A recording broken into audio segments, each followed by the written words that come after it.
Welcome to our third season of What? Why? God. And in this season, we're talking about the testimonies and the timeless truth of God and how he enters into people's lives. And a lot of people think of testimonies as this big event to make you a Christian. But God actually works through our lives in so many different ways while we're in the process of becoming a Christian and when we are one already. And he has a way of just meeting us where we need to be met. And today I have with me Scott Wolfe. He's a good friend of mine, he and his wife, and he grew up in the church. He's an elder here at First Colony and one of our favorites. We were so happy when they became elders because he is so rock solid. He's just one of those guys that you can pretty much tell anything to, and you're just so gracious and nice and kind. He knows some of my secrets. Anyway, he grew up a Christian. As I did, but we all have different ways that God meets us in that. And I've always kind of considered him like the good guy. You grew up in the faith, and we were talking about it, and he says, you know, I've always felt a little like I didn't have this great big faith story. And I wanted you to hear from someone who feels that way sometimes. And as we were talking about this, how that kind of changed. And so let's just kind of you've just always believed. Let's start right there. Tell me a little bit about the legacy of your family and faith and how you grew up. Well, thanks for asking that. And, you know, when you first asked me that, tell me about your faith story. You know, I've had other people ask me that before. And when we go through new member sessions with members, you know, we typically open up with your faith story and to describe that. And so that's something that's always been on my mind. And I think like most people, when you hear the word, you know, tell us your faith story, like you mentioned, we're waiting, you anticipate, at least I do when I'm hearing it, there's this big aha, right? Yep. There is this large, this big event where God worked mightily in your life to convict you and transformed you, and it's that point on where you're drawn to the Lord, and that's an exciting story to tell, and it's convicting, and you certainly want to share that. And like you've mentioned, that's not the story that I have. And it's not a story that, you know, I've shared a lot. And because of that, I've probably self-punitively, you know, minimized the impact of faith on my life because I'm equating to, the size and grandiosity of your story and your faith. You know, I've mistakenly tried to calibrate those two. And that's where I think I've gone wrong. Yeah. But, you know, to answer your question, you know, you've heard the phrase, born and raised in the Church of Christ. I was born and raised in the Church of Christ in South Texas. And on both sides of my parents, as far up as I can remember, up to the great-grandparents, they're all Church of Christ, everybody up and down. Wow. You know, we were the legacy. It is a legacy, and it was a strong one. And, you know, we were the family that went to church when the doors were open. You said, you know, Sundays, you know, back in the day when the churches had Sunday night service, on Wednesday nights, you know, we were there if they were open. And my sister was always with me. In fact, we grew up in Waco and went to Crestview Church of Christ. And much like Cornerstone is in this building here, Crestview had a Waco Christian school. Okay. So my sister and I went to school there up through the 8th grade, you know, immersed in that still, that Christian fabric, that environment. And one date, even to this day, rings crystal clear in my mind, and that was in April of 1981. And that sounds like a weird, like what was in April of 1980? That was the date that I was baptized. I remember it like it was yesterday. And I remember my parents asking, are you sure? Is this something that you want to do? And I don't remember all the details of the conversation, but I do remember saying, yes, I'm sure. I know I'm ready. That's awesome. Yeah, and so that was a big. That's a testament. That's a huge testament at such a young age to say, no, I want to be baptized. Yeah, and so it was moving for me. Unfortunately, about 18 months to 2 years later is when our family experienced a really bad divorce. I was 13 at the time. My sister was 9. And Dad left and relocated outside of town. And so that was the year that Mom moved both my sister and I here to First Colony into Sugarland area. And that was back in the day where there was hardly anything here. And as we moved here, joined a local church here, and we continued to stay. I'm so thankful for Mom's diligence. She was just a strong buttress to our faith at the time. Kept my sister and I in church, made connections, and if youth group was there, my sister and I were there. summer camps, fall retreats, spring retreats, cookouts, you name it. We were always there, even all the way through when we graduated from high school. That certainly by any stretch of the imagination doesn't mean that things were easy, doesn't mean that there were any wrong turns. I mean, we've all made our share of wrong turns. But, I'm grateful for that legacy that Mom had to continue that fabric through when we were in high school. Yeah, so, and I love that you just kind of talked a little bit about wrong turns, because some people think that, well, if you grew up in the church, you had no big aha moment. It was all just, roses the whole time. Well, obviously not. Your parents went through a divorce. That had to have been a very difficult thing for you to go through, and that your mom stayed steadfast. But so, as people think, well, you knew Jesus, it was easy, no wrong turns. What would you say to that? I mean, how did you get through all of that? What would you say did you have those bumps and valleys? Oh my goodness. I mean, I get dizzy thinking about the bumps and valleys, but your question is very poignant. What would I say to people who think that you have it easy? Yeah. A couple of things. The first thing I would say is you're just thinking wrong. Yeah. You're human. You're human.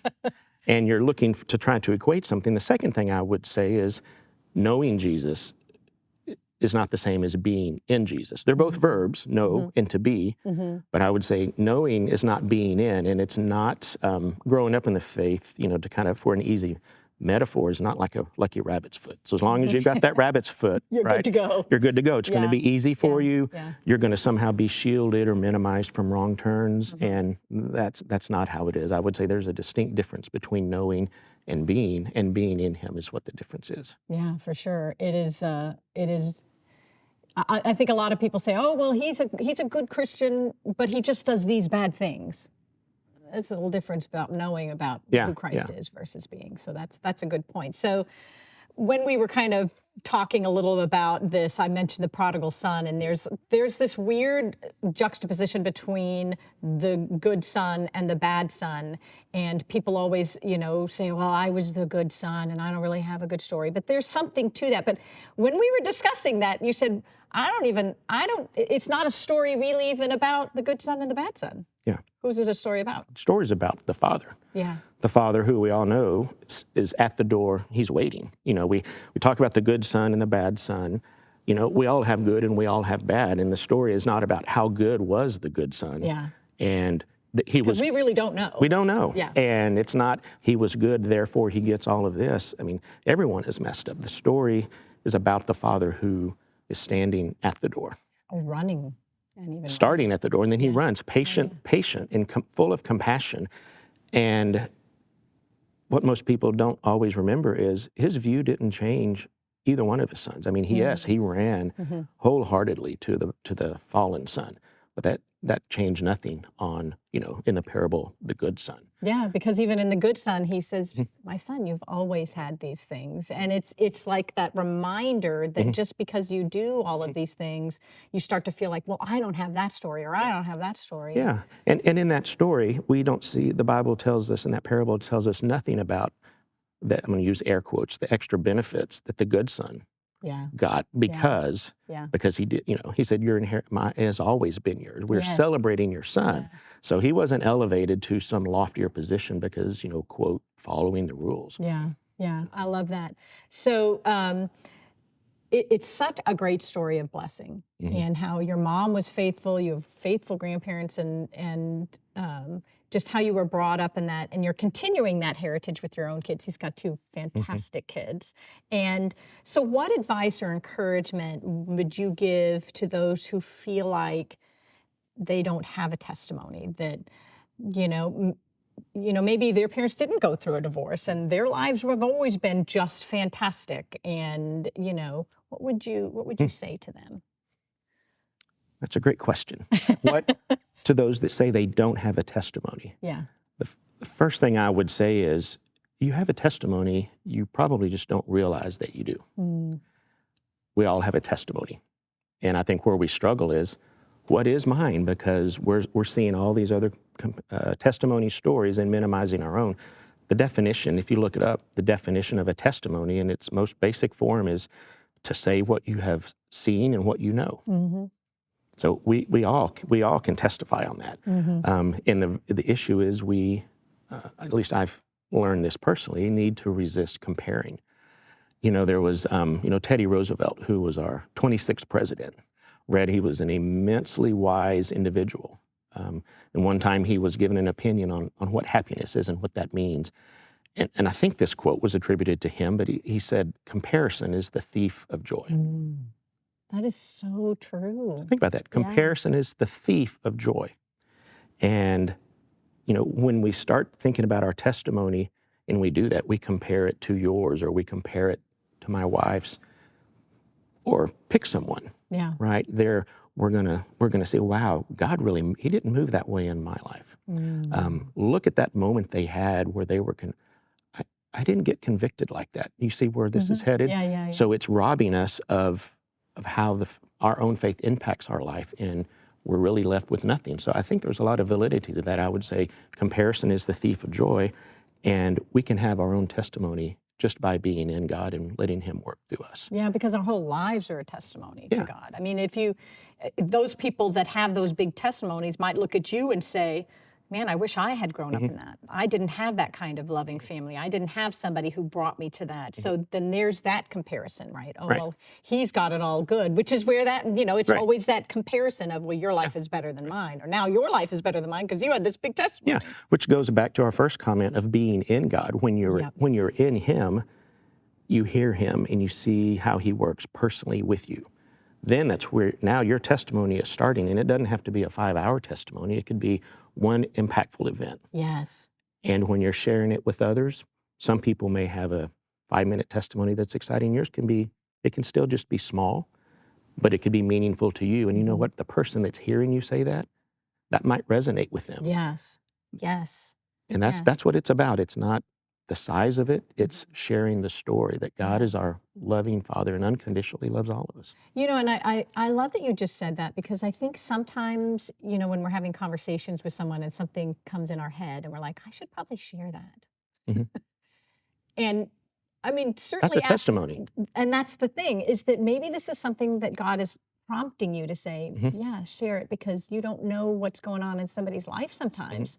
It's like you hear these crazy things where, like, I heard God tell me, say spaghetti to these people. And he just, he was like, I don't know, okay, whatever. And the woman came up and they were talking. He goes, I have this feeling I have to say spaghetti to you. And she said, and it was this big story about how their first date or something, and how they were talking about something about spaghetti. And they had asked God to give them a sign about something. And that was what they were thinking. And so it was, you just never know when God gives you that sign or whatever. But you have a scripture that I thought was perfect for this. Yes. And, when I try to think about the totality of God and what he has done for us, we talked about the good son, the prodigal son, and how God has given his life for us and how he has waited patiently. And, he doesn't love us anymore on how we pursued him. So you try to think about what type of magnificent God, what is that all encompassing? And it's hard for my human mind to articulate it. But let me read what I've got here. It's a verse that I go to a lot, and I'm sure most of us are familiar with it. It's in Romans 8, verse 38. And it says, for I am convinced that neither death nor life, neither angels nor demons, neither the present nor the future, nor any powers, neither height nor depth, nor anything else in all creation will be able to separate us from the love of God that is in Christ Jesus. And let me read that last part again. Nor anything else in all creation will be able to separate us from the love of God. I mean, that's just a massive, wide component of what he does for us. And this whole thing tells me that we should never doubt or never love God. He pursues us. And the one thing you and I have in common, regardless of our faith stories, God gave his son for you. He gave his son for me. Yeah. Everyone has that gift, even those that haven't fully come to him. Yeah. We're all image bearers. And so this just, it sends chills over me, and it just reminds me of God's compassion for us that I think we just need to remember to be worthy of. Yeah. Thank you so much for this great story. I love it. And I hope you really heard that nothing can separate you from the love of God. If you are seeking him, he really wants to have a relationship with you.